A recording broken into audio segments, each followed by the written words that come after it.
Uy, ano? Tuloy ba? Hindi ko nga alam sa kanila eh. Wala naman kasing nagre-respond sa GC natin. Baka busy lang. Nagsin na ba? Busy din naman ako ah. Pati ikaw, busy ka rin.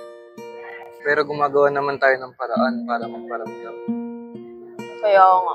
Malapit na yun. Kaya nga eh. O mamaya, hindi na naman matuloy yan. Sa 29 na yun. Alam ko na yan, drawing yan eh, drawing. Tapos ano, kung saan naman sila nakapunta. No? Hindi lang tayo priority. Baka ano, hindi tayo importante sa kanila. Baka, pwede.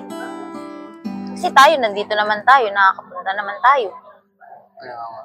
Message mo kaya sila. Ikaw na lang siguro. Ayoko na mag-message sa kanila. Lagi ko naman sila mini-message eh. Wala naman na nakukuha ang mga sagot. Swerte na lang kung masin nila yung message ko. Sa bagay, oo, nasasaktan ako pag nakikita kong binabali, wala lang nila yung mga message eh. Gusto ko lang naman makabanding sila.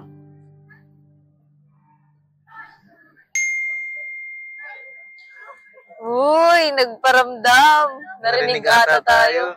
Jinx. Jinx.